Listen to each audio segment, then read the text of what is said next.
Welcome to the Hitch List, a podcast for wedding lovers, planners, and party people. I'm your host, Abby, a seasoned event vendor who wants to spill the champagne on what really goes on behind the scenes. From the planning stage to the final send-off, I'm diving into everything events with the industry's most seasoned vets. We'll talk about brides, grooms, planners, parties, vendors, and the wild stuff no one tells you about. Whether you're planning your dream day, you're knee-deep in vendor contracts, or working in the industry, I've got the tips, tea, and timeline talk to keep you sane. This is the Hitch List, where we can plan, party, and celebrate every detail.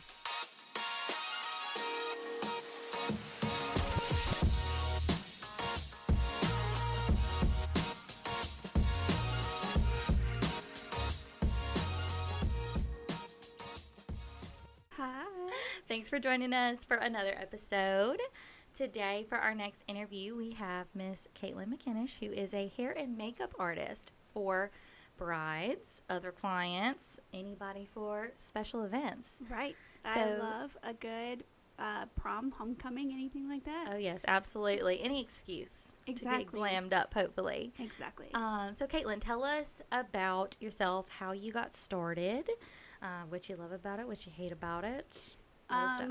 Well, I have been doing makeup specifically probably on like my friends and stuff since probably middle school.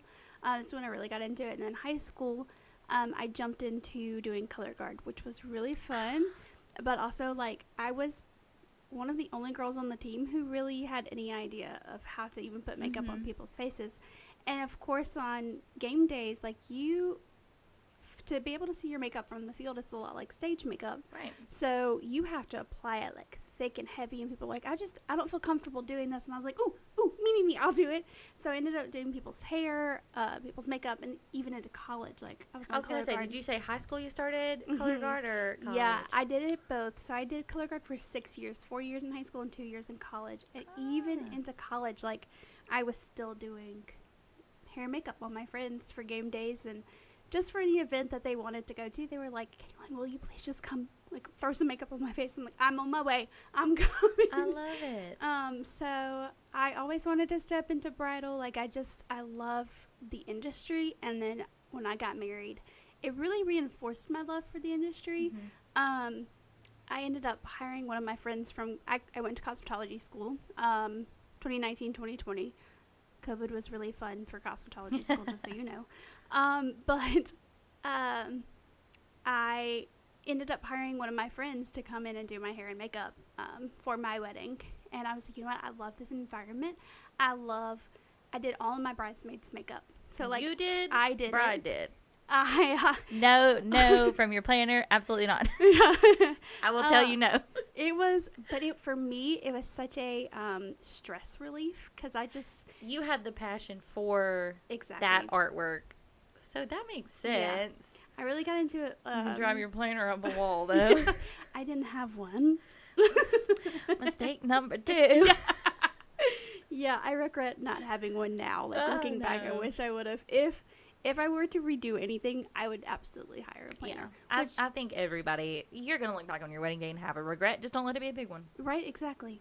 Don't let it be who you marry. Anyways. There you go. There's your big no regret. But yeah, so I ended up doing all my bridesmaids, and it just relaxed me so much, and it made me so happy, and just really, then I was like, this is what I want to do.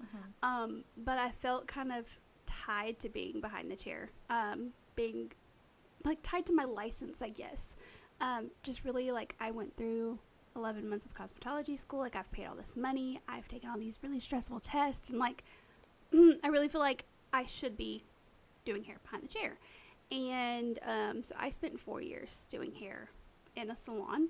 And were you doing any makeup at the time, or just like on the side? I would do like a random here and there. Like, people would call the salon and be like, hey, I need a makeup appointment. Do y'all do makeup? And yes, please. Yeah, yes, God, please come sit in my chair. But no, I started doing makeup even less, and it made me almost hate doing hair, really. Like, I felt stuck, And I started talking to my husband about it, and I was like, listen, I know, like, we have this stability of me being behind the chair, but, like, I was working at the salon at Ulta, and I was like, I just can't, like, I can't do it anymore. I dread going to work. I don't want to do this anymore. And he was like, you know what? I believe in you. You can quit your job and start pursuing this full time. And so I did, and in 6 months, my books were almost full. Like, from the time I quit Ulta to the end of the year, like the end of last year, my books were almost completely full. That's awesome. So, I love it. For me, it's such a source of, like, joy and just relaxation. Like, there's never a day that I've walked into, like, a wedding, starting on a wedding party, and felt anxious. I just always feel so calm and, like, relaxed and just excited to do what I do. Yeah. Now, I will say the only thing I hate about it, is early starts. Because your hair and makeup artist is the first person to arrive.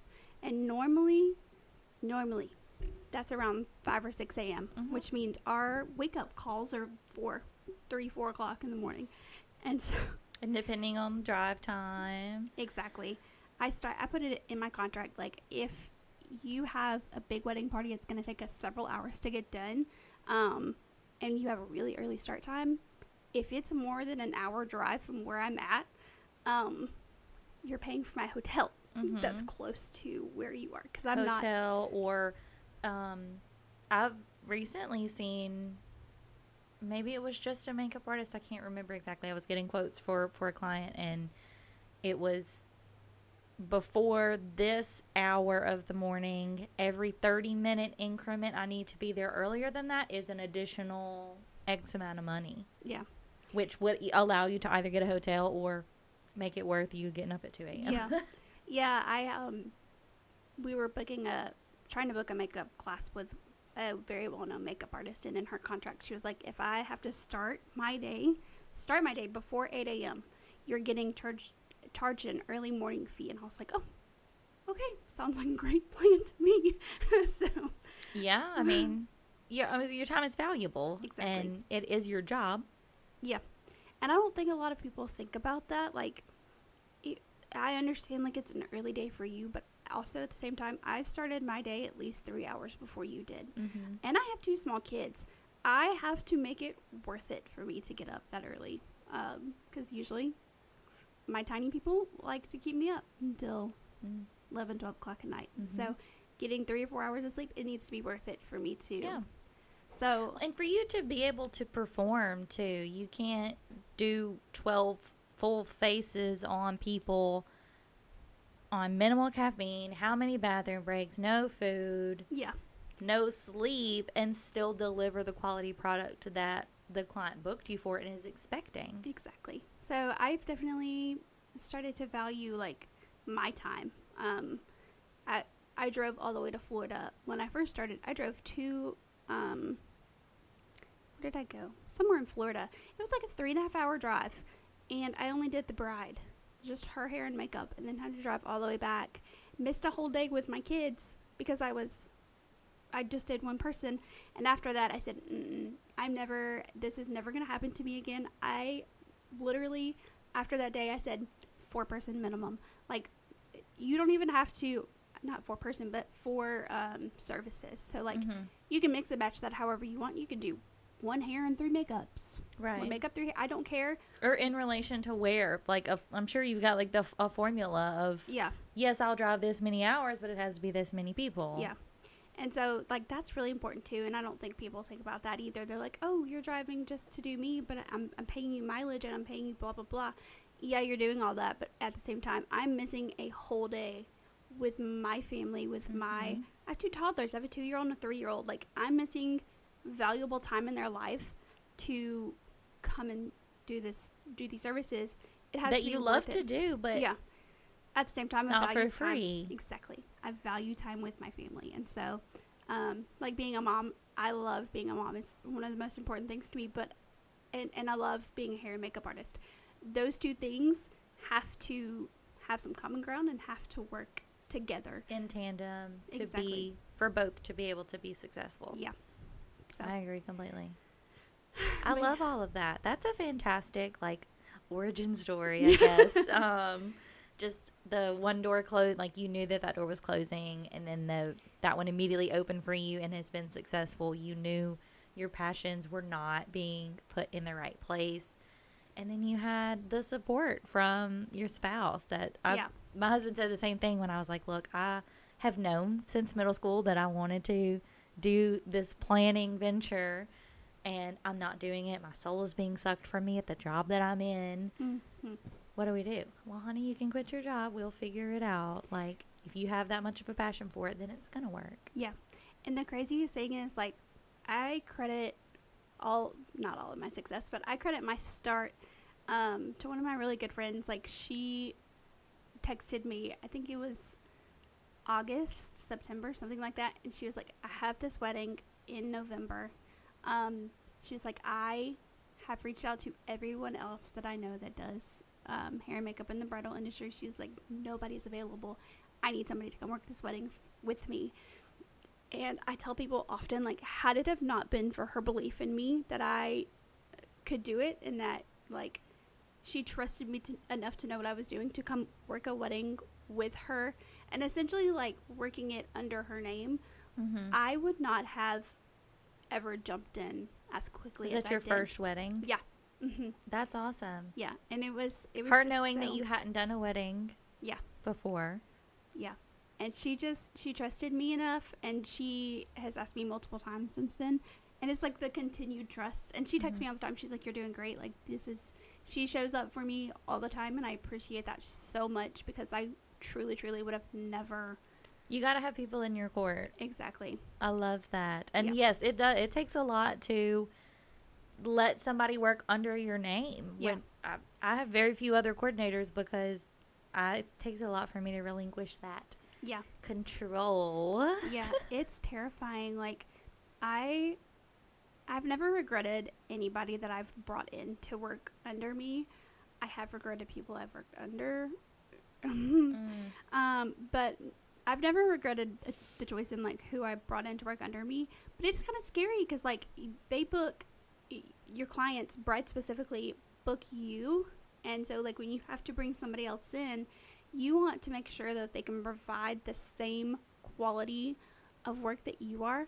And so it's kind of scary to be like, yeah, I believe that you can do this for me, and, like, don't let me down. Yeah. That's terrifying, absolutely, because it is, I see it a lot with photographers when we've hired this photographer, this company. So it's the client's understanding that that's the photographer that will be present, the one that they know that they've had phone calls with, Zoom meetings with, whatever.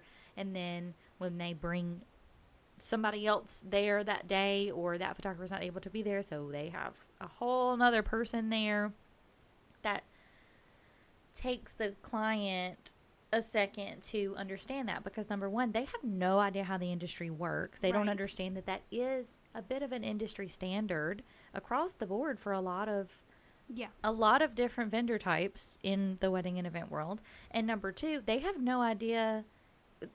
They don't know it's a standard, again. So they see somebody else holding a camera that takes photos. They think that person has a different eye, that has a different editing style. Like, how does that work? So, yes, you're putting something on somebody's face. Exactly. Like, that's the thing that, especially on our side of the industry, like, we talk about it often amongst ourselves. It's like, your hair and your makeup are two things that you're going to look back on. They're the most...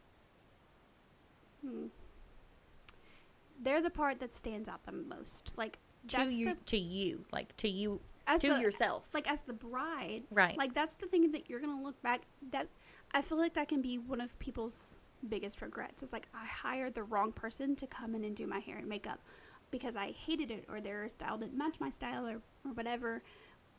Why I think trials are so important. Like, if you do not do a trial with your hair and makeup artist, you may love their work on pictures, or in you love their portfolio, but then you sit in their chair and you're looking at your makeup and you're like, I hate the way this looks on me. Like, I just don't love their style on my face. And so And until you see it on your face, you're not going to know that. Exactly. So what do you think every time you look at a photo of yourself? We are human nature. We are critical of ourselves. We look at how we look. If I look at a photo of you, I don't see any of the things that you see, and vice versa. Right. We look at pictures of people all day long, and we just think, oh, that's a good picture, or cool background, or I like that outfit, or her hair looks good. And the person who's the subject of that photo is so critical of themselves. Yeah. So absolutely, that is vital. And I don't ever want a person who sits in my chair to look back at pictures of their wedding day and go, I really hated the way my hair was done, or I hated the way my makeup was done. I don't ever want to be the cause of somebody's bad memory. And so I always advocate, like, people are, oh, I don't really want to do a trial. And I'm like, oh, we're going to do one. Have you had clients that refuse a trial? Yeah, I've had several, especially in the last, like, bridal season. I had some that just didn't want to do a trial, and those kind of weddings, I kind of walk in a little, not anxious, but a little more nervous than I usually would. Mostly because, like, everybody's different, you know? Some people like, you know, really, like, full glam makeup, and other people are like, not such a fan. Or think they like one. Exactly. And so, I always advocate really hard for a trial. If I have a person who's like, I can't afford it, I'll be like, listen, we will do something. We will either do your trial.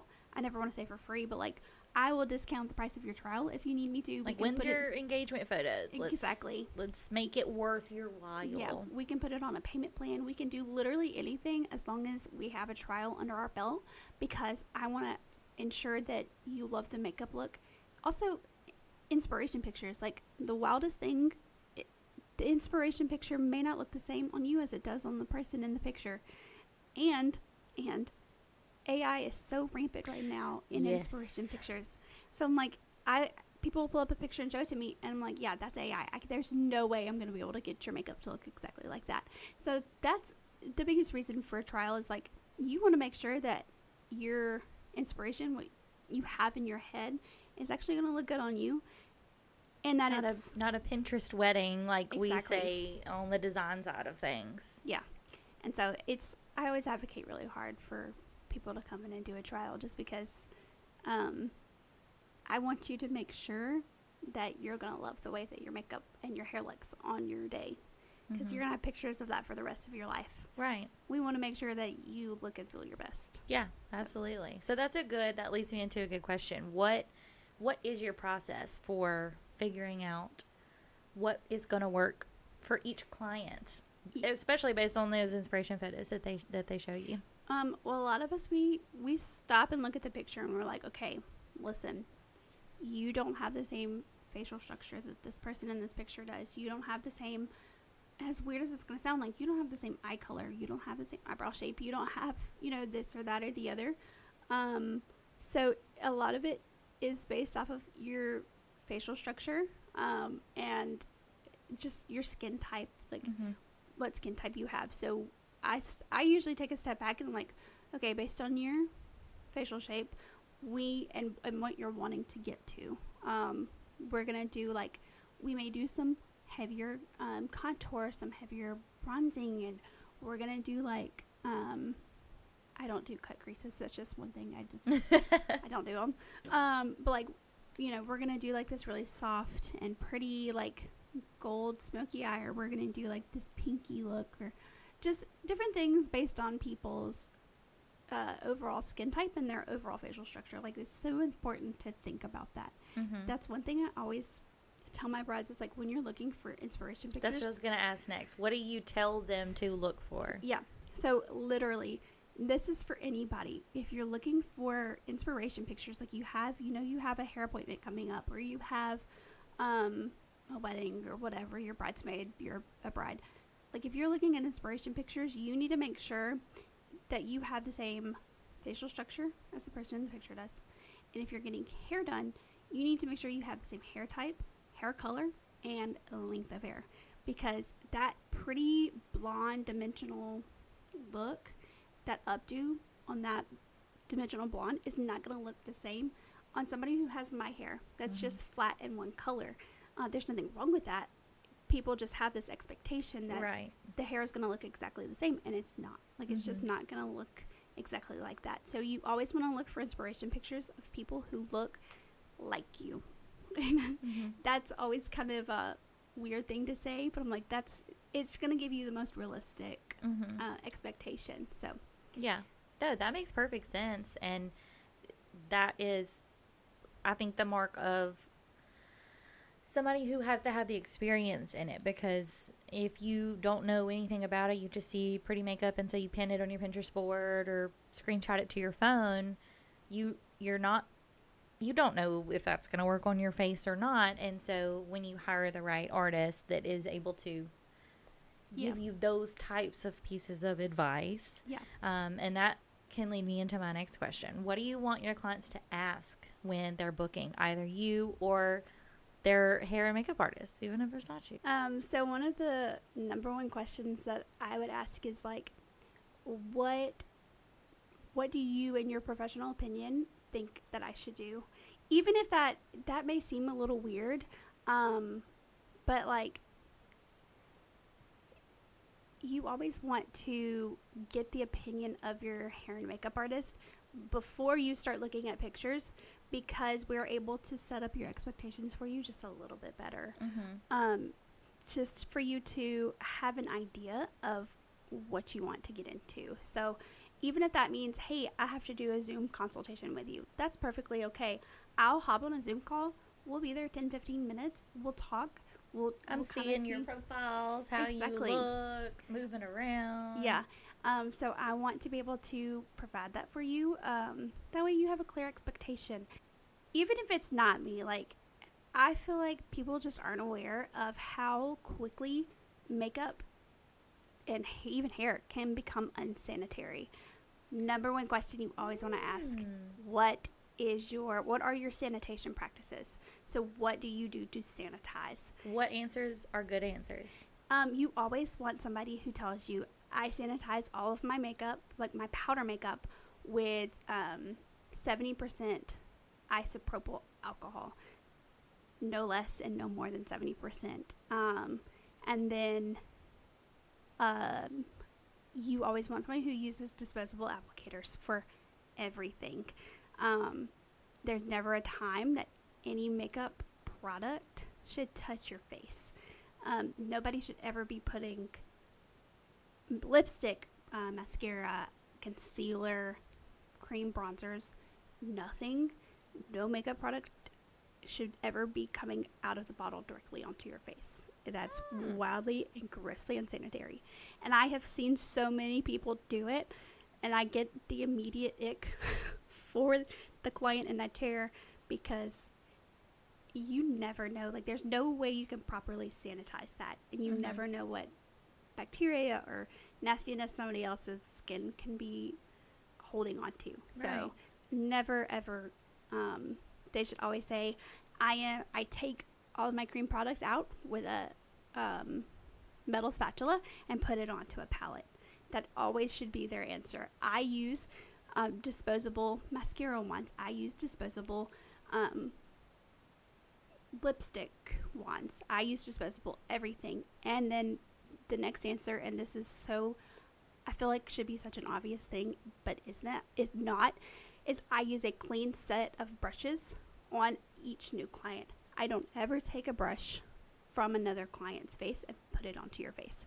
Again, that one I feel like is an obvious thing, but I've seen it happen. I'm going, that's disgusting. Well, I mean, a lot of women, you put on makeup every day or every so often. Like, you just pick up your brush and you put it on your face. And then if your girlfriend walks in the room to take and use your blush here, and they throw it on, and you don't think about it on a larger scale.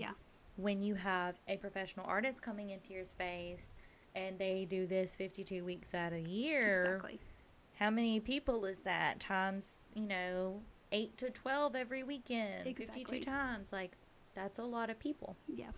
And then another question is, what do you sanitize your hair products with? And what do you, like, how do you wash? Which I feel like is less seen or talked about, too. Yeah. And then what do you, how do you wash your makeup brushes? Like, is another really big question. that is always, always, always the first question you should be asking your hair and makeup artist is like, what are your sanitation practices? How are you going to ensure that the things that you're using on my face are sanitized? And so I don't feel like that's discussed enough, honestly. So definitely always be asking that question, because some people, I mean, I didn't really think about it. Right. Like you, like I'll lend whoever. Or you assume. Yeah. Oh, they're not going to put something gross on my face. They're a professional artist. Exactly. And that's just, it's a wild thing to think about. Like, it is.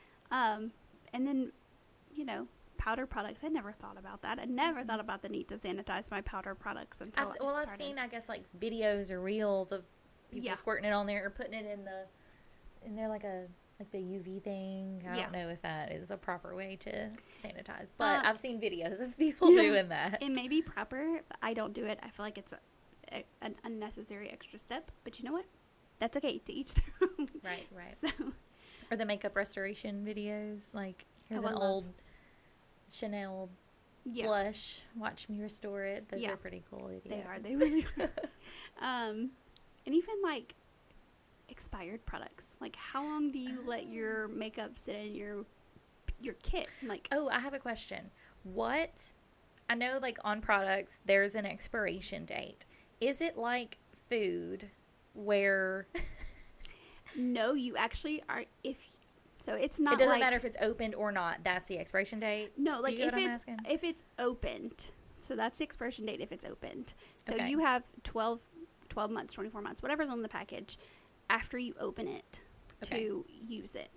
If it's unopened, it's fine. But when you open it, from the time that you open it, even if you just open it to test it, like from the time that it is opened to that whatever timeline is on there, that is how much time you have to use it. How do makeup stores deal with that for all those testers? That's a great question because I could not handle that.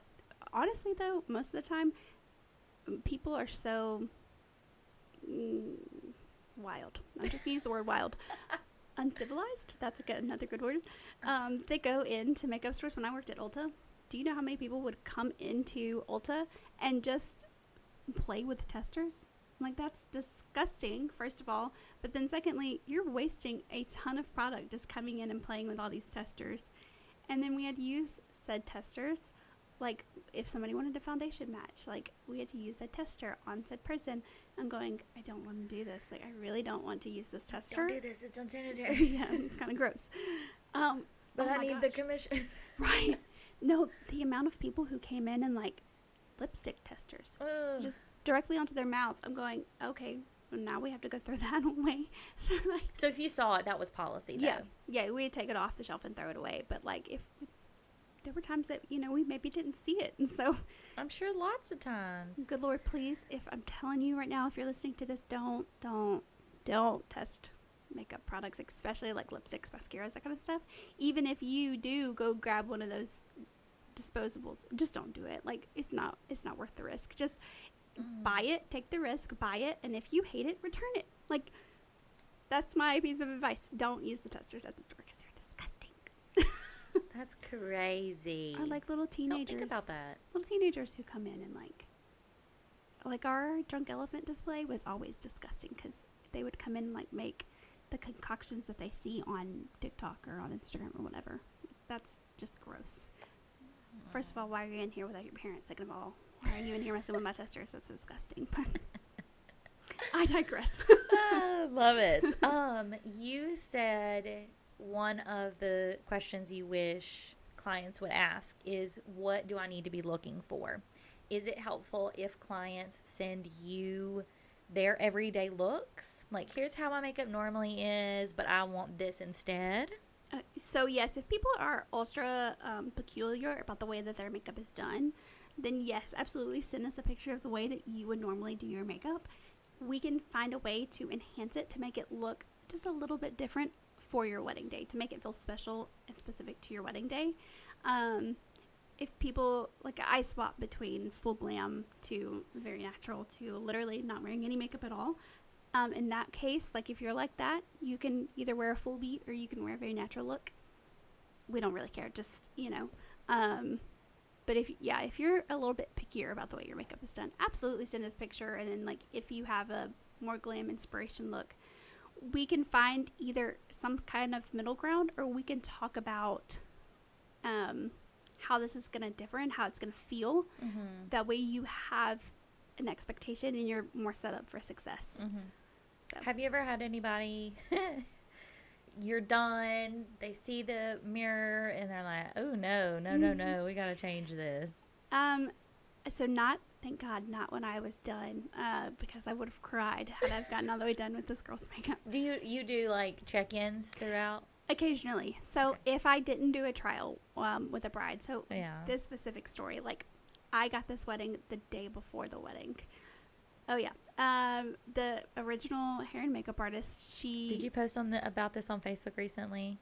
Like, needing help or something? Yes, that was the one. That. You're like, hell, I'm dying. I'm freaking out. I need help. And I was, because it was the day before, and there were so many people who needed services done, and I had nobody. Like, all of my people that I would, well, it's the day before. Exactly. That's a panic. They were all booked, and I was like, oh God, I don't know what to do. I don't know what to do. So I'm calling every person that I know. I'm calling salon owners that I know. I'm calling every single person in the world that I know who's in the beauty industry in any way. I don't care what capacity you're in. I'm calling. And thank God, one of the salon owners I worked for, and I love her so much, she calls me back and she's like, okay, calm down. I think I found you somebody. I'm like, oh my God, thank you.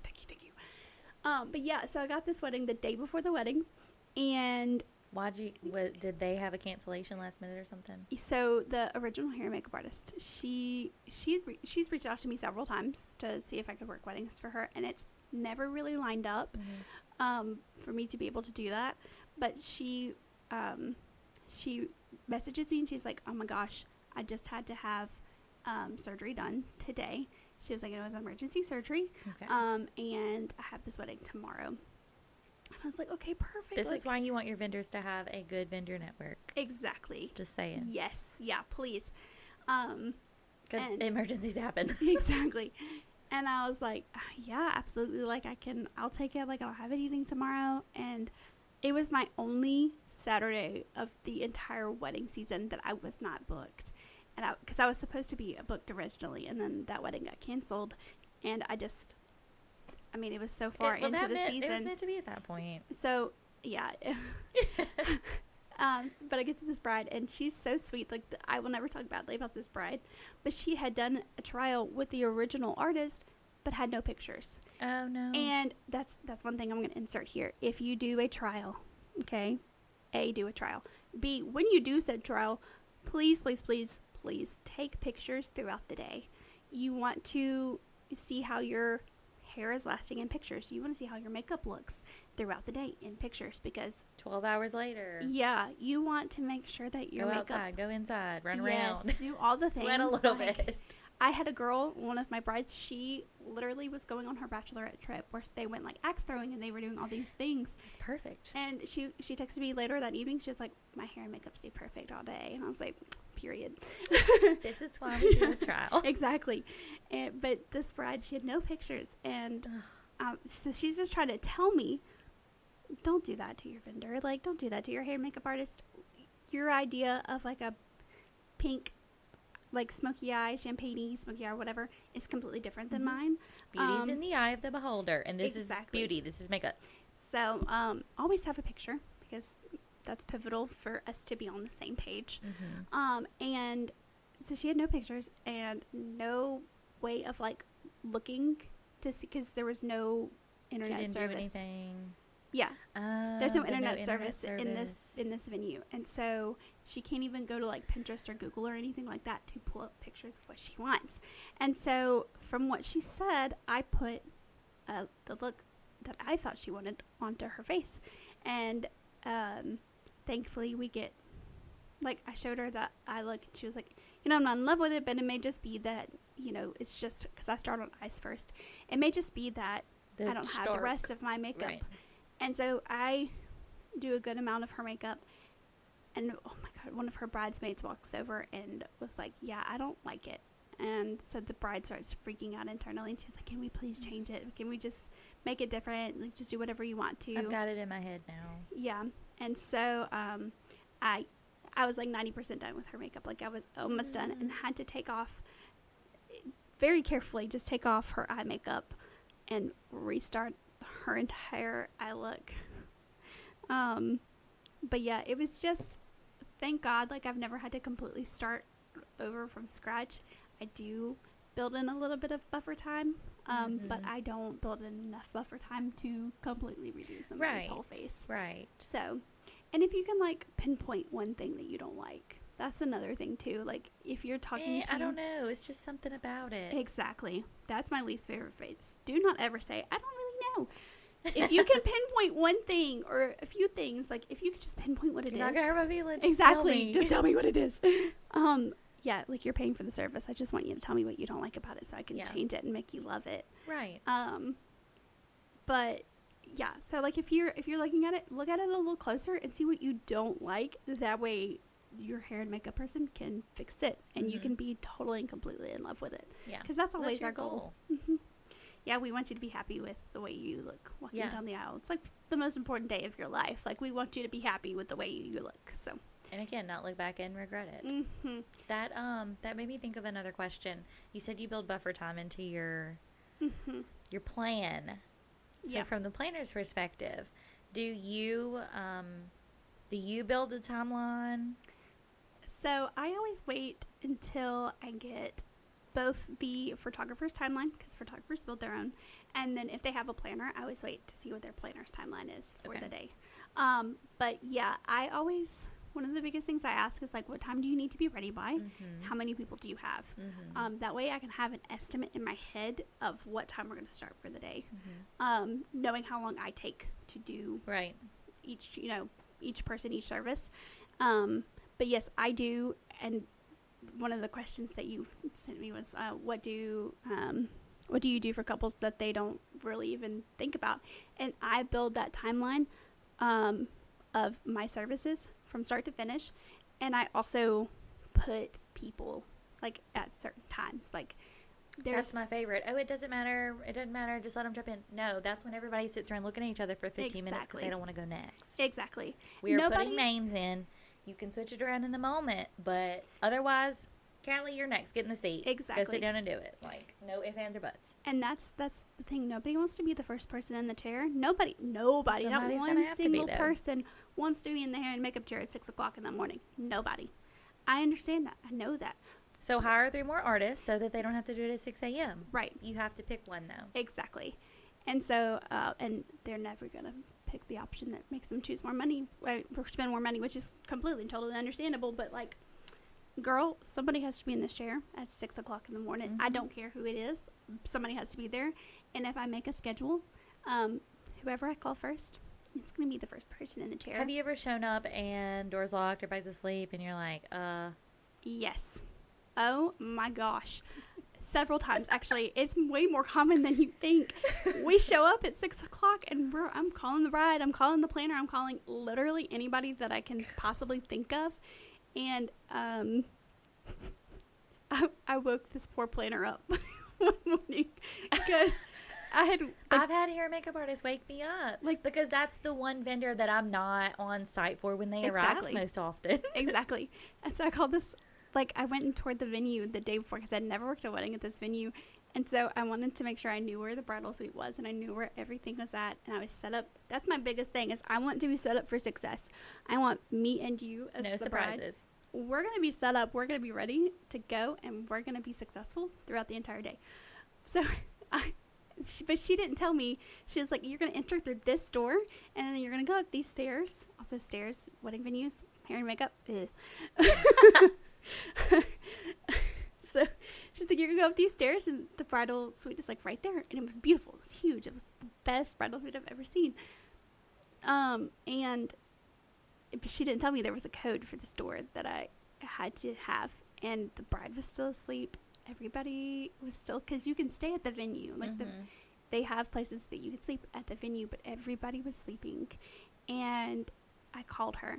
It was 5:30 in the morning, and I was like, hey, you told me to go in the store, but you didn't give me the code for it. She was like, oh, crap, I don't even remember the code for that door. So we were on the phone for probably 10 minutes trying to get me into this door. I was like, I'm so sorry I woke you up. She's like, it's fine, I'm going back to sleep. No, girl, get up.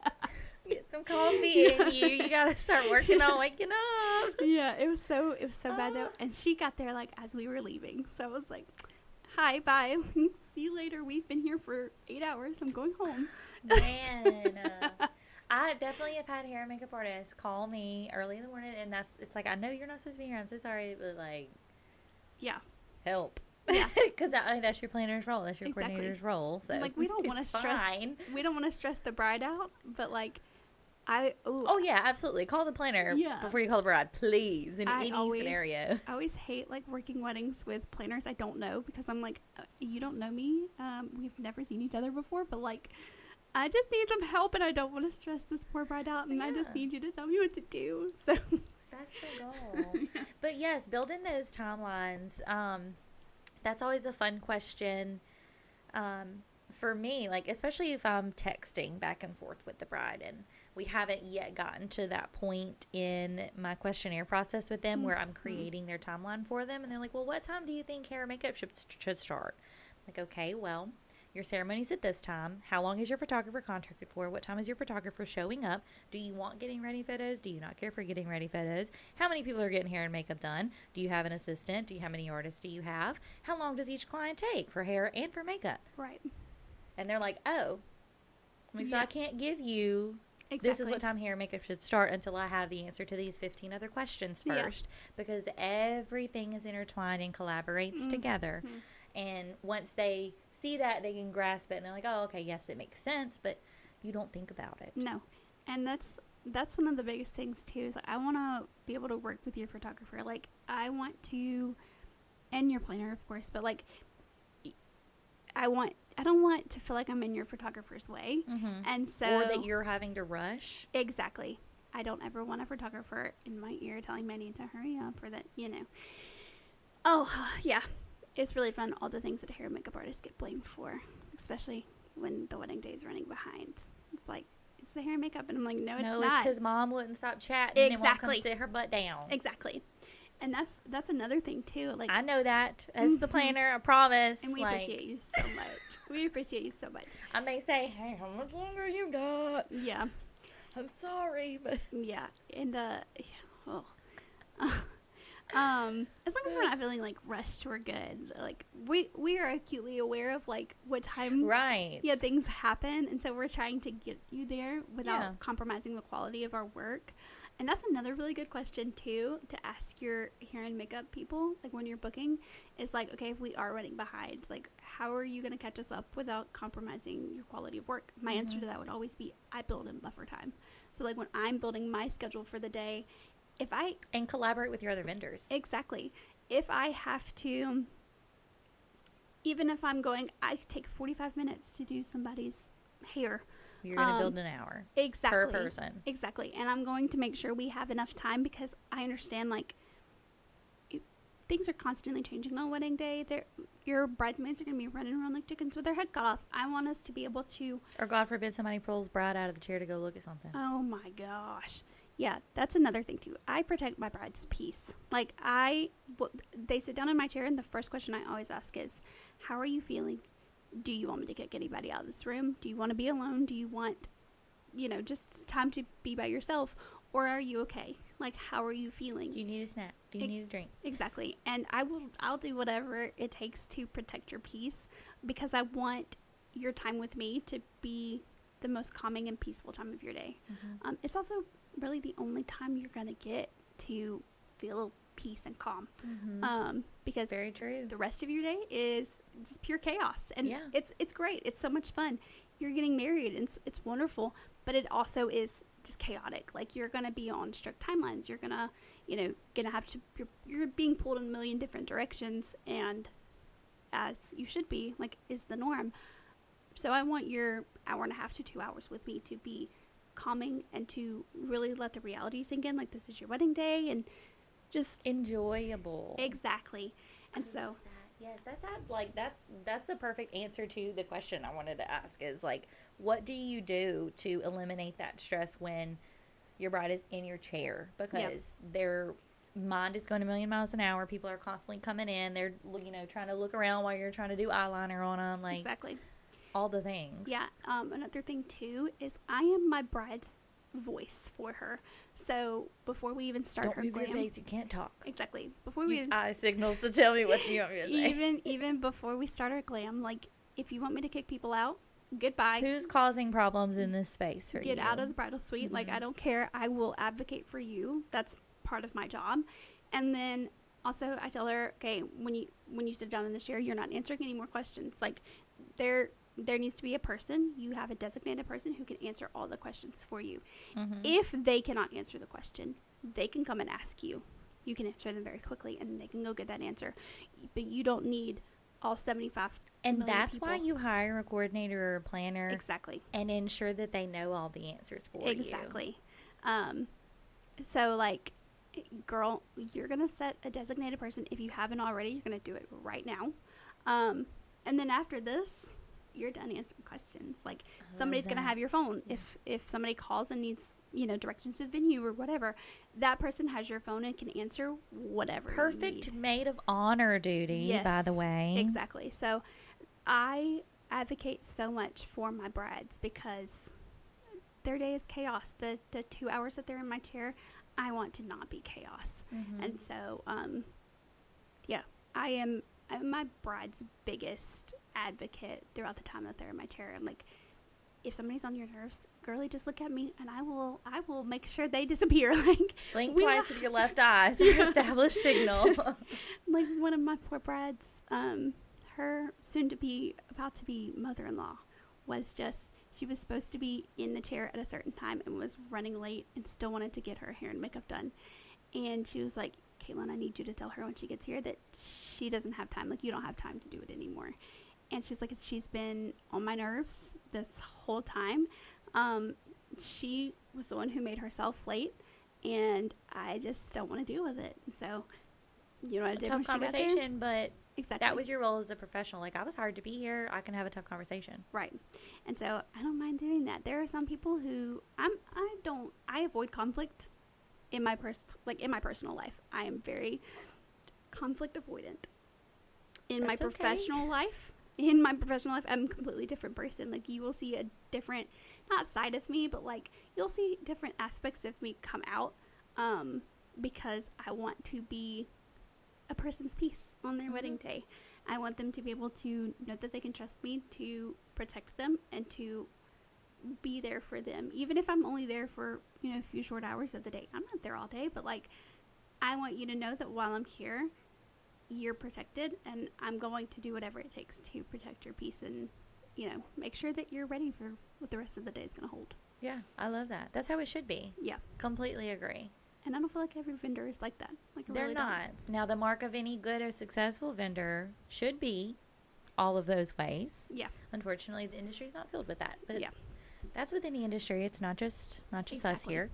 On the opposite, I don't want to say on the opposite side of that spectrum, but kind of going back into like having to put your foot down on things.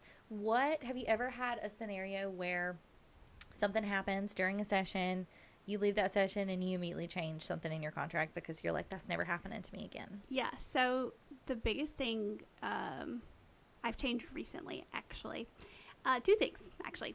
One was I was working a wedding with another artist. And so, like, when you work a wedding under another artist, you work, of course, under their contract. But every wedding I've worked with this artist, like, I've never felt protected. Like, me and my kit, I've never felt like any of the products in my kit were protected. And I know that sounds weird to say, but like, this wedding, I was working with her. I had a mimosa spilled on one of my very, very expensive powders. And there's no way you can sanitize that after alcohol has been spilled on it. But even if you could, like, it was completely destroyed. Like, it was just not, even after it dried, it was not fully and completely dry. And so I had to throw it away. And so I added an addendum into my contract. Like, if a product is messed with or ruined in the process, if it's something that I did, of course, I'll take accountability for it. But, like, if somebody else if someone else's negligence. Yes. Causes one of my products to be damaged, I invest a lot of money into my kit. I want to make sure that it's high-end and it's, you know, it's going to do what I need it to do. So, like, if somebody messes it up. Yeah, the bride specifically, which everything. The person who signed the contract. Exactly. Which I always make sure my bride sign my contract because literally my contract says the bride is responsible for, and I want them to be able to see what all they're responsible for. So I always make sure the bride sees it and the bride signs it because she is responsible for a lot of stuff in my contract. Any unpaid balances? Because a lot of artists, like, 30 days before the wedding, I have to have the wedding paid in full. I'm not like that. I don't like the feeling of working for free, and, like, I know that's not the case. I know that in my soul. Like, I know that. But if I don't get paid on that day, any amount, like, if I get paid nothing on that day, I'm like, oh, well, I did all this work and it was free. It's just a thing in your brain. Yes. Like, I get it completely. And so that sounds ridiculous, but, like, it's just who I am as a person. But any unpaid balances, like, she's responsible for. So if anybody doesn't pay, sorry, sis, you're responsible for that. I'm not leaving until, like, you can't get out of this room. Exactly. Until somebody pays me. Exactly. And so, and then another thing is I have added not a second artist fee, but, like, if I need more than 2 people, like me and another person, I have an additional artist fee. So, like, for me, and I'll keep the price the same for me and one other artist. But if it requires 3 or more people, I want to make sure my people are protected because, like, maybe they're only getting 3 services and the rest of us are getting 5 or 6. It needs to be worth their exactly. wow. Exactly. And so that fee goes straight to them. And it makes sure that, like, if the wedding gets canceled, I'm not pulling out of your deposit to pay because I want to make sure. You still got paid what you were supposed to be paid. They got paid what they were supposed to be paid. Exactly. And my second artist, I'll pull money out for my second artist from the retainer fee, which is just legalese for your deposit. Right. But you can't phrase it like that in a contract, just so you know. You can't call it a deposit. It has to be called a retainer fee. Really? Yeah. Don't know why. Can't tell you why, but it just can't be called a deposit. It has to be called a retainer fee. That was a weird piece of information to learn, but so I'll pull out for my second artist, like, from my retainer that you paid me, but I'm not going to pull out for 3 or 4 people because then that for me is not worth it because I can't. I mean, there's a possibility I can book another wedding, but it's less possible that I can book another unless wedding. there's an emergency, like exactly day before. And so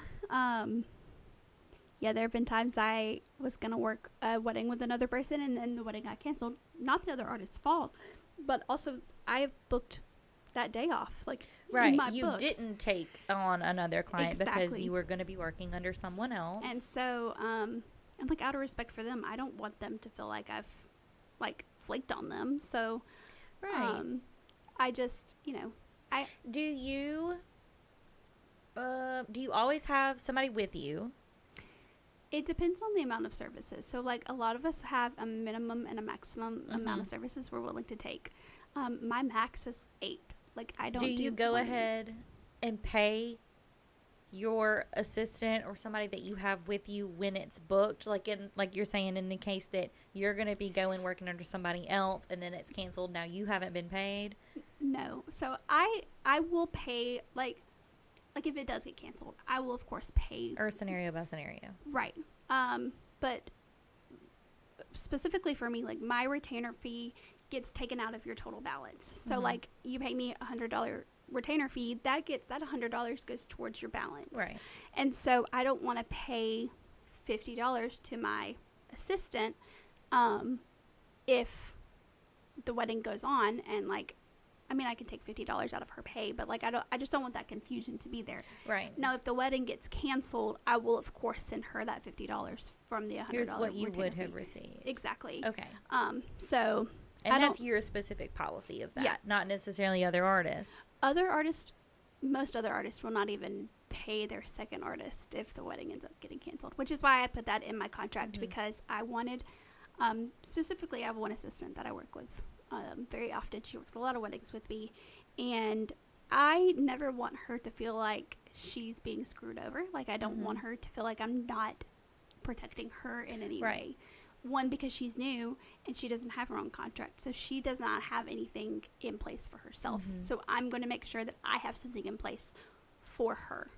And then another thing is, like, I always pay my other artists exactly what I'm charging. So, like, if I'm charging you $75 for hair, my other artist is getting that whole $75, unless they're working out of my kit. Skimming off the top. No, because I feel like it's icky, like, business practice. Right. Like, if you are taking a cut of the work somebody else is doing, that's just icky to me. Like, I just it's already going under your name. Exactly. And so I just it's icky. That makes perfect sense, though. I mean, and the purpose of a contract is to protect all parties involved. Exactly. In all ways possible without infringing upon the other's protection. Like, that's the only reason that contracts exist. I had that conversation with a client today. Like, hey, what does this in your contract mean? And we go through it, and I'm like, well, but I don't really understand it. Like, okay, well, it's just legalese for blah, blah, blah, blah, blah.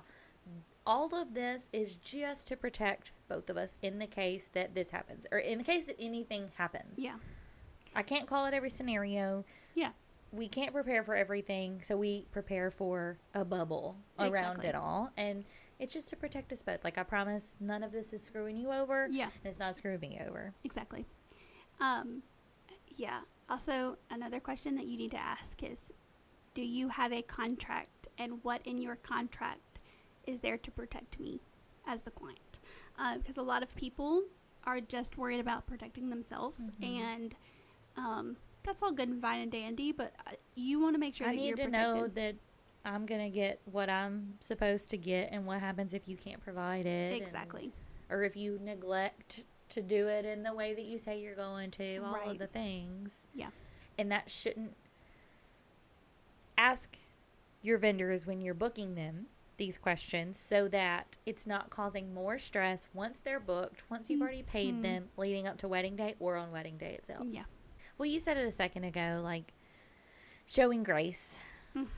And there's always that line of doing that, and we need to do it as vendors to our clients, because for the most part, they've never done it before. Exactly.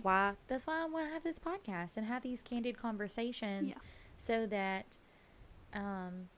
engaged couples, they listen and like, oh, that I would never think to ask that. I'm about to go find a hair and makeup artist for my wedding. Right. Now I feel more confident in talking with these people and making decisions to make sure that my wedding day is successful and all that I want it to be, because they haven't done it before. They don't know. Yeah. Did you know before your wedding? No. I didn't know before my wedding. You don't know. And as a vendor, you learn on the fly. You learn what works and what doesn't work. Yeah. Hey, I need to add this clause to my contract after this crazy thing just happened. I never thought my contract would need this. The scenarios are endless. And we're always learning and we're always growing. And we always have to show grace. Yeah. To each other as vendors and to clients. Yep. And at the same time, like, clients also need to understand that at the end of the day, like, yeah, we're professionals, but we're also still just people. We have lives outside. We're showing grace to you, so we're asking you to do it. Just do it in return. Like, well, it's not, for me, communication is a huge thing. And so, yes, I have life and I have 2 toddlers, but at the same time, I'm never going to leave one of my brides in the lurch. Like, they're never going to go weeks on weeks on weeks without hearing from me. After a bride is booked, like, you're going to hear from me at least, if it's a year out, like, you're going to hear from me at least once a month, and we're just going to do check-ins once a month. If it's less time than that, you're going to hear from me once or twice a month. Like, you're going to hear from me pretty regularly. That way, like, I'm there for you. I'm going to answer any questions that you have, but also, I'm not ghosting you, and I'm not scamming you. Like, that's something I see very often. I got scammed by my makeup artist. Like, I paid her all this money. 2 years ago and haven't heard from her. Exactly. And I never want my brides to feel like that. Do you set expectations for communication in your contract or during the booking process? I don't in my contract, but I do during the booking process. So I say it very often, and any bride that's worked with me knows. I always say after any message, I end my messages with, if you have a question, please feel free to reach out to me. You're never going to make me upset. You're never going to be able to message me too much. Like, you can message me 100 times in a day. There's never going to be, you're messaging Understand me too I may much. not respond immediately because I am still a person with Yeah. kids. But I want to answer any questions you that you can have. talk to me. Yeah. And I want you to understand, like, I'm going to be there for you. Like, through every single thing, like, every part of your day, I'm going to be there. I'm going to show up. I'm going to be professional. I am not a scam artist, and I am not just going to completely ghost you. So, but yeah, clear communication, I think, should be something that's talked about pretty early on in the booking process. You need to set expectations with clients, and clients need to have some kind of reassurance that they're going to hear from you pretty often. That way, because scams are so rampant now. Like, yes, they are. Have you had to set any firm boundaries with too much communication or like expectation of communication? Like, I'm messaging you all the time. Why aren't you messaging me back? Like, you're taking too long. Yes, I had one bride, and I love her so much. She's such a dear friend of mine now, but it would freak her out, like, if I didn't answer her emails automatically. So she would message me on Facebook. Like, she found my business page on Facebook, and she would message my business page. She was like, hey, did you get my email? Well, I don't have my notifications turned on for my email. I should probably do that, but I just don't. Like, I check them once a day. Well, I mean, so, a 48-hour turnaround time in an email is fairly standard. Yeah. So, like, if I didn't respond by the end of the day that she sent it, she was messaging me on Instagram, or on Facebook. And I was like, I mean, no, but also at the same time, you've given me like 2 hours to respond to your message. Right. So, so I had to tell her, I was like, listen, like, if I don't respond to you within 24 to 48 hours, then message me.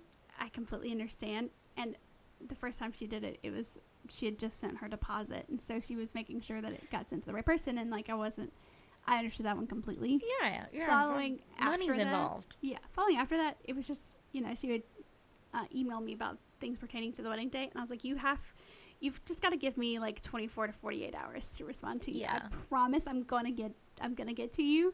Also, at this time, I was working another job. So, like, I promise I'm going to get to you. But I'm probably not going to get to you within 2 or 3 hours. It's probably going to be at least 24 hours before I can respond to your message. Which is a normal expectation. Yeah. I'm not trying to be mean. I'm not trying to not answer you. I'm really just, I've got other things that I'm doing. And that was the one and only time I double booked a wedding. And I will never do that again. That was chaos. That's another really good question for especially hair and makeup vendors. Like, do you double book? And if they say yes, run 100 miles in the other direction, because they're going to be rushing through their first wedding to get to the second one. Huh. They will compromise. I'm not going to say that for every single vendor, but like most of the time, the likelihood of it is much higher. They're going to compromise the quality of their work. Well, now, so could that question, do you double book for weddings, could that also be, I book 2 weddings in a weekend, I'll be at wedding A, and I have another artist who'll be working under me at wedding B? Yeah. So absolutely, if that's the case, like if they say yes, ask for clarification. Yeah.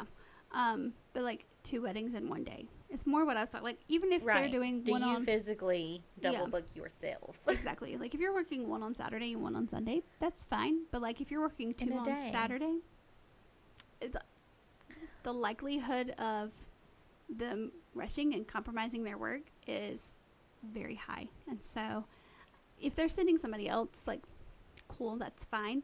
I guess the biggest question is, like, if you double book yourself, do you have a team of people that you can send to do the second wedding? Or is it just one? I mean, are you doing a bride at 10 a.m. for a 2 p.m. Catholic ceremony, and then a bride at 1 for a 6 p.m. ceremony? Yeah. And that was the day that I double booked myself. That's kind of what happened. Yeah. That's kind of what happened, was I booked this the first bride, she was starting at like 6 a.m. and her ceremony was starting at 1. And then the other wedding, they needed to get started at, like, the first wedding, they needed to be done by like 11 for pictures and that kind of stuff. And so the second wedding, I was supposed to be there at 11:30, and it was a 20-minute drive between the two venues. Perfect. A little tight. Great. Wonderful. Like, it was fine. It wasn't. They sent me the wrong address. Like, oh no. Because I sent a details form, and they sent me the wrong address to go to for the second venue. And so, It's more than 20 minutes. Yeah. I was like 15 minutes late to the venue because I went to the wrong location first, which was not my fault. But you know what? That's okay. It's fine. It's whatever. It still impacts everything. Yeah. And then I had to rush because, of course, I got there late and got set up late and got started late. And snowball effect. Yeah. And so, and the bridesmaids weren't ready to start when I got there. And it was just a whole thing. And so I ended up having to rush. But, like, I will never, even if it is something in that case, like, I probably still will just never double book because I don't ever want to compromise the quality of my work. Right. You know where you thrive. Yeah. Yeah. And so, rushing from location to location is not. No, it's not fun. It's not it. It was very stressful. Like, that whole day, it was very just stressful for me until I got into doing the work, and then it, went back to that calm. But right. It was the idea of, like, if I don't leave at this time, I'm going to be late for the second wedding, and it was too much. And I felt like I forgot to take pictures of my bride on the first wedding because I was rushing to get to the second one. So. Oh, yeah. Do you ever have, how often have you ever had it happen where you're actively doing your services on your clients, you have a set number, and then they're like, no, actually, we need to add this person, or so-and-so has decided, mom has decided she now wants hers done. Yeah, I don't mind adding people if I have the time, because say, like, I build enough buffer time in when I'm making my schedule. If everything goes smoothly, if everything goes off without a hitch, I have enough. I have enough time to do one other service, or even two, depending on how many people I've done. But I need them to be ready to go when, like, stand here and don't move. Yeah, when it's time for them to sit down. But most of the time, if something like that happens, they ask me entirely too late. And A, I've either already packed all my stuff up, or B, like, you're asking me and I have absolutely no buffer time. And so in my contract, this is another really important thing too that I keep forgetting that I added. In my contract, you cannot remove people from the number of services you told me after 30 days prior to the wedding, because we have walked into events where a second artist was hired to come and do, because there were so many services and we weren't going to be able to get the services done in time.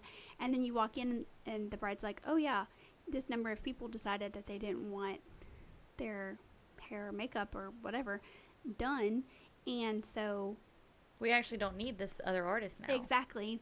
And so then you either have to tell your other artist, hey, I no longer need you, which is just unprofessional. I've wasted your day. You don't have another booking to go to. Exactly. Or you have to sacrifice the amount of money that you're going to make. And so either way, it screws somebody over. And so, I added that into my contract. Like, you can add people. You can add people if you want to up until like a week before, because I just can't. Like, if you add too many people, there's no way I'm going to be able to hire another person if just 2 artists is not enough. Or even if just me is not enough. Like, there's just no way. So I need to know, like, up to a week before. That way I know how many artists I need. Which is can still be tight, but it's possible. It's doable. But you can't take, after a month before, you cannot take away any services, because I'm not going to. Or you can, but you're still paying for them. That's exactly what's in my contract too. Like, you can't take away anybody. And if you do, you pay the difference. I don't care. I know that sounds mean. It's not mean at all. It's catering has deadlines in the same way. Planners have deadlines in the same way. Bakeries have deadlines in the same way.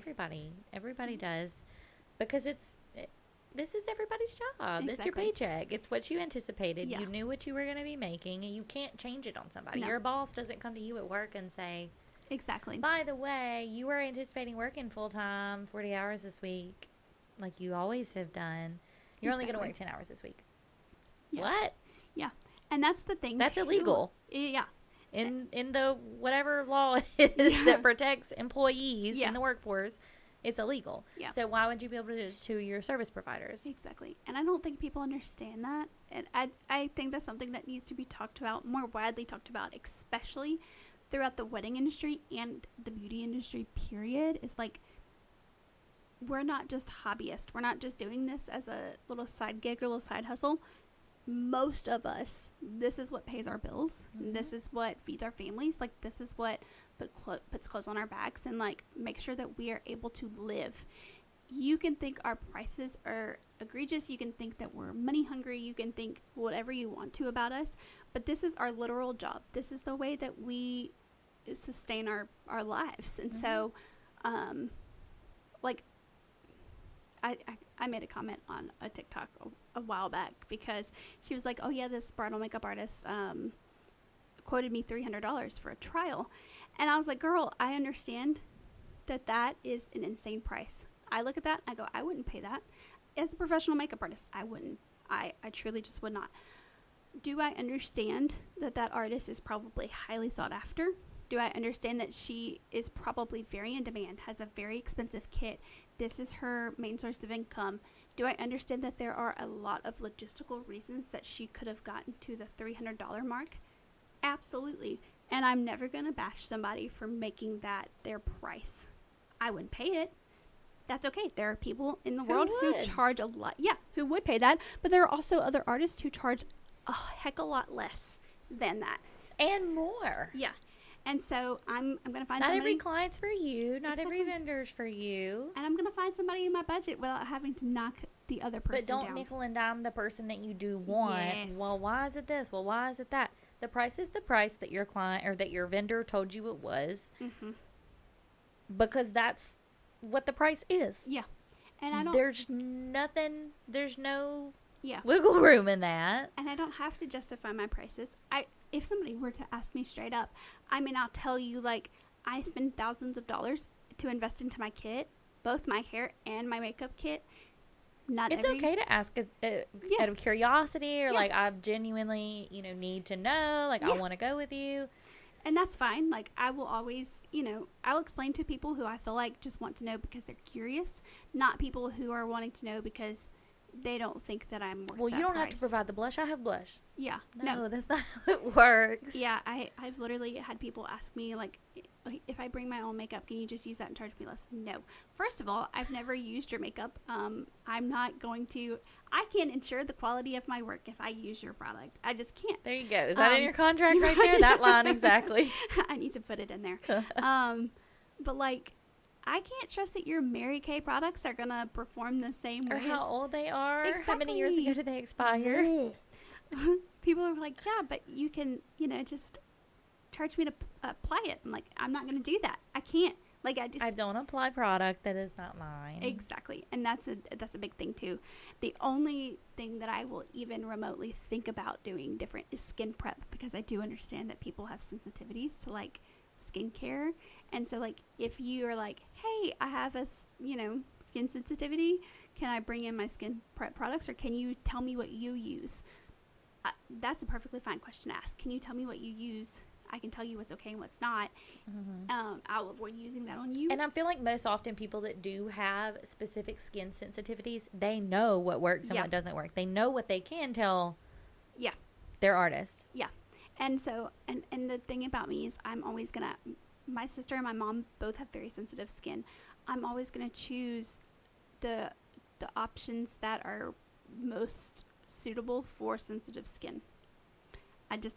It's how I lean, because I understand skin sensitivities, and I want to be able to provide for every client that sits in my chair without them having to feel like they need to bring in their own stuff. Or if they don't know if they have a sensitivity to something because they've never used a harsher product, and you use it and they flare up on a wedding day. Yeah. I had that happen That's one a good time. question. Yeah.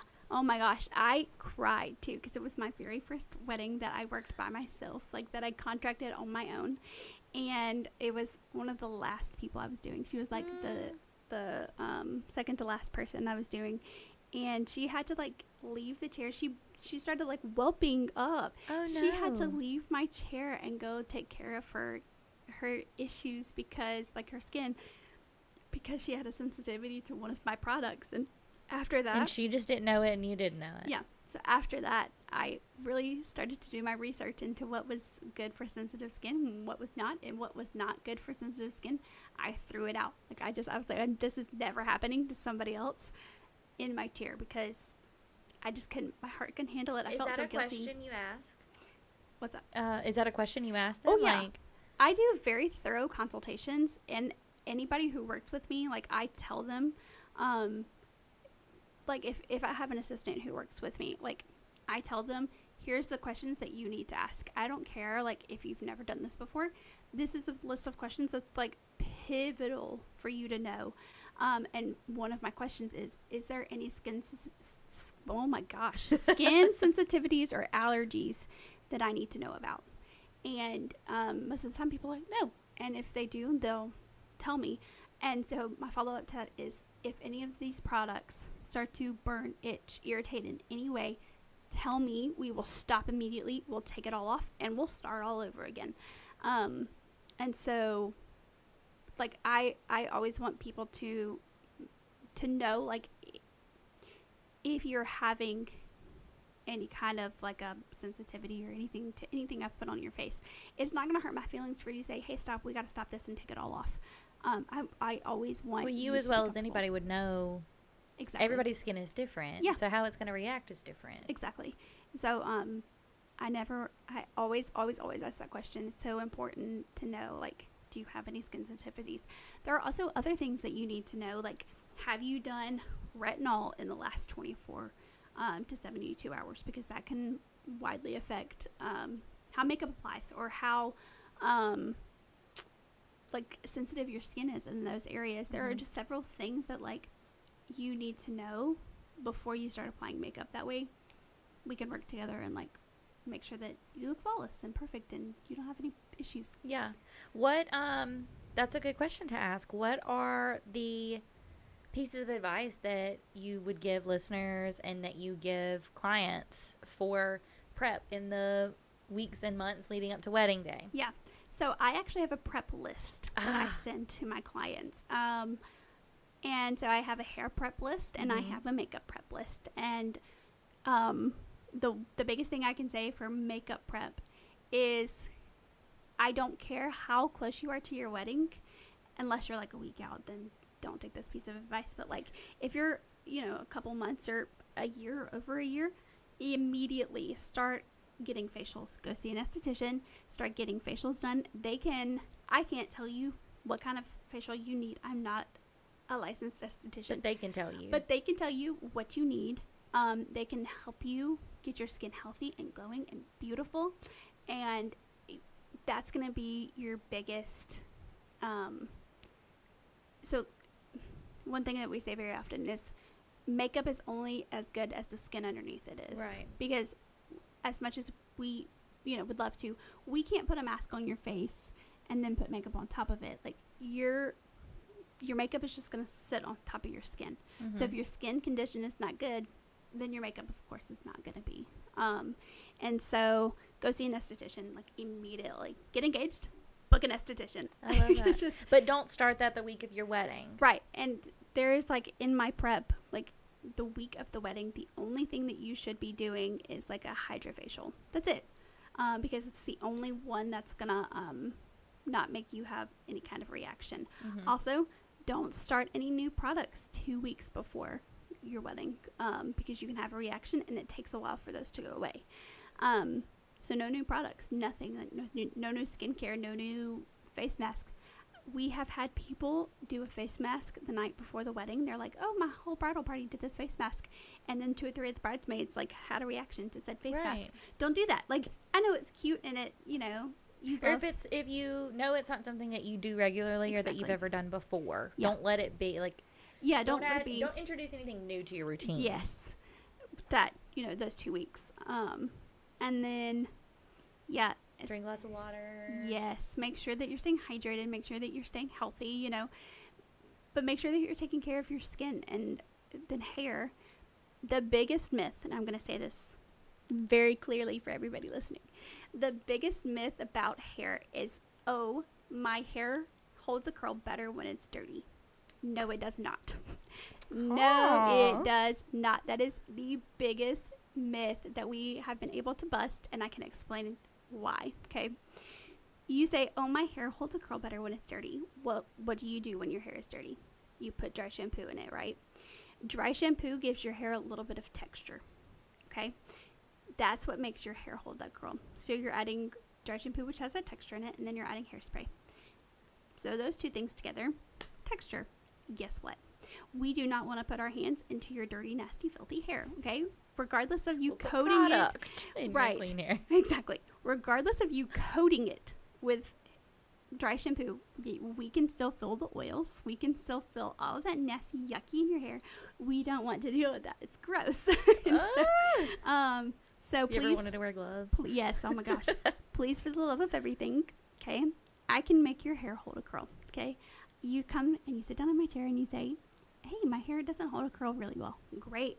I have texture products. I have texture spray. I have texture powder.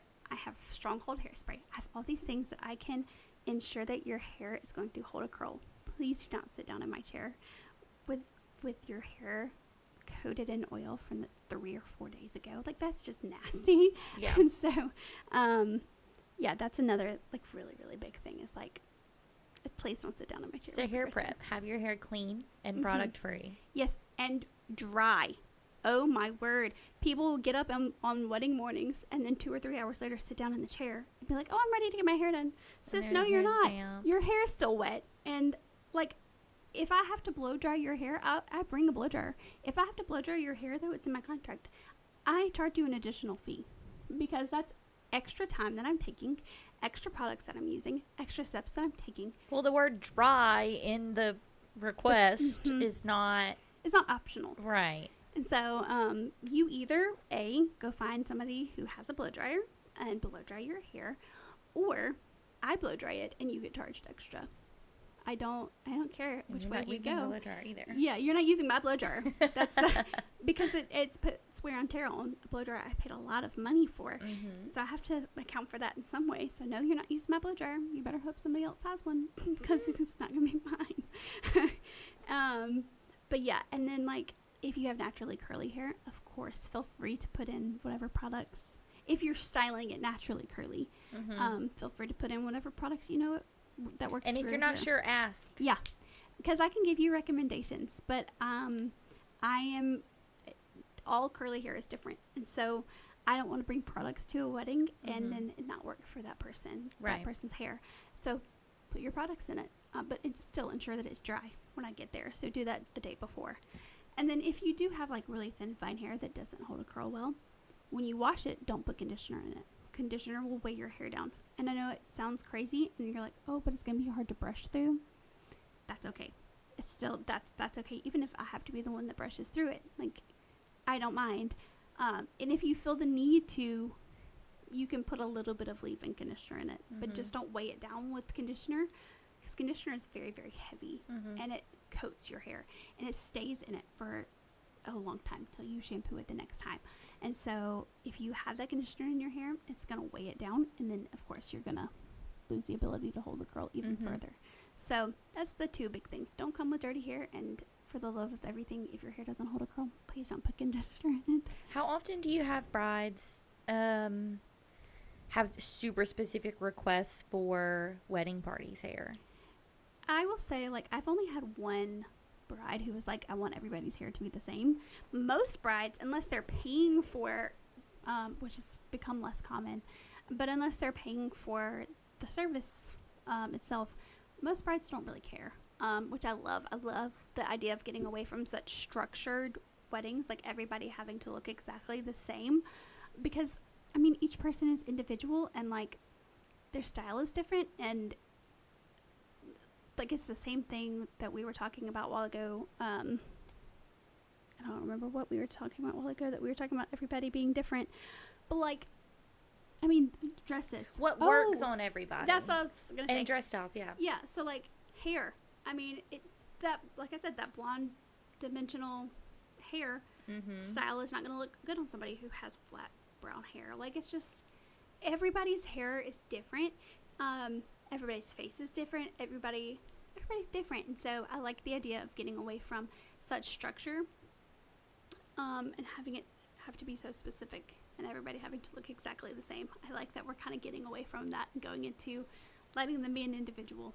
Yes. But of course I make sure that nobody outshines the bride. So yeah, like there have been bridesmaids who be like, can you give me body glow? No. I reserve that specifically for the bride. Like, that's just her thing. Like, no, of course I'm not going to put body glow on you. That's crazy. I want to be glowy and bronzy too. Cool. Get a spray tan. Don't ask for my body. We know a good spray tan artist, Yeah. y'all. I know Come on. several.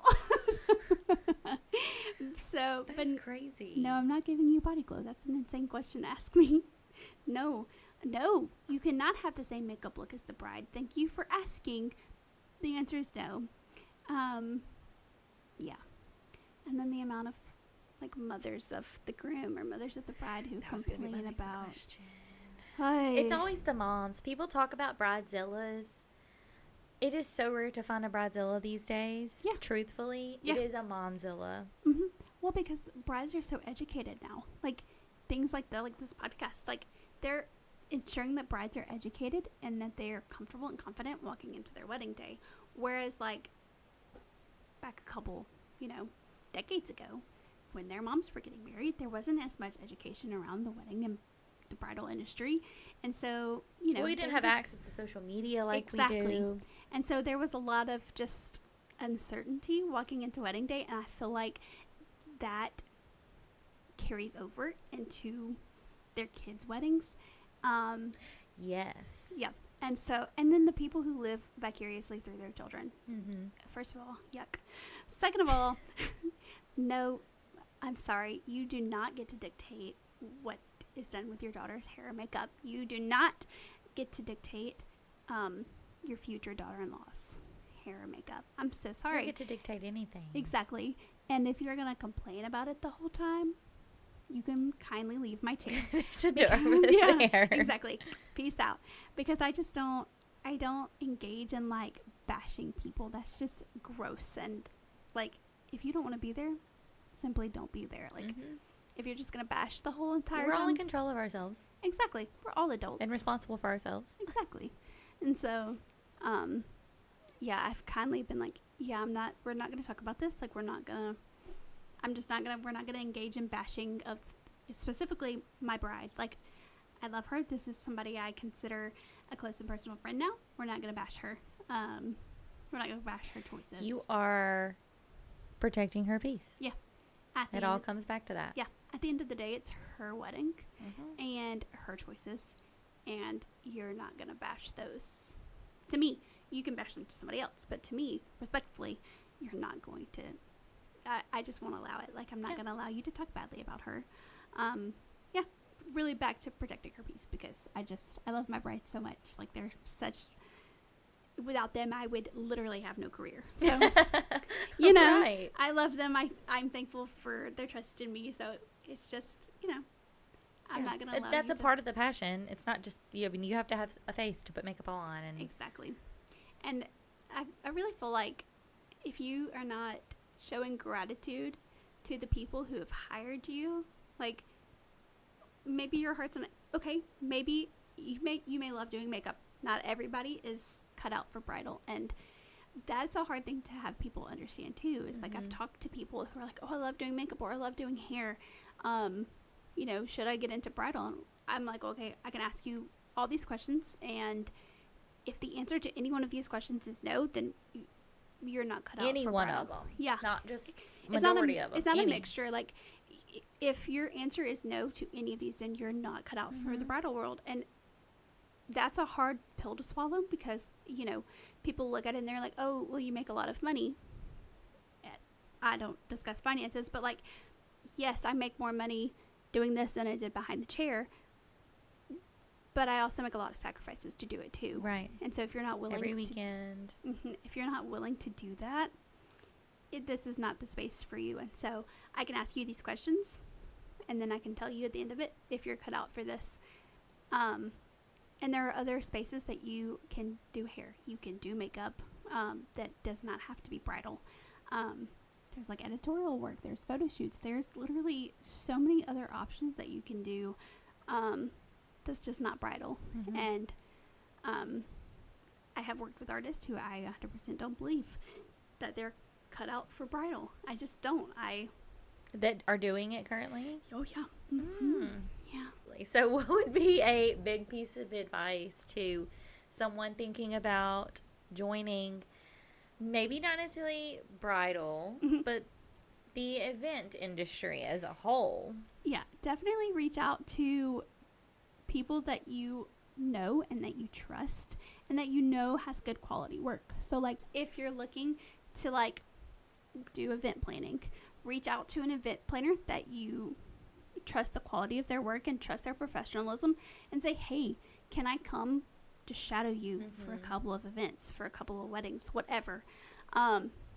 Most people are gonna say yes to that because they want, unless they're very competitive. Like that's what I was gonna say. There are definitely sectors in this industry that are very gatekeepy. Oh my gosh, yeah. And shouldn't be, but is that's not the norm in no, it definitely the is. World, it is. It definitely is, and I hate it.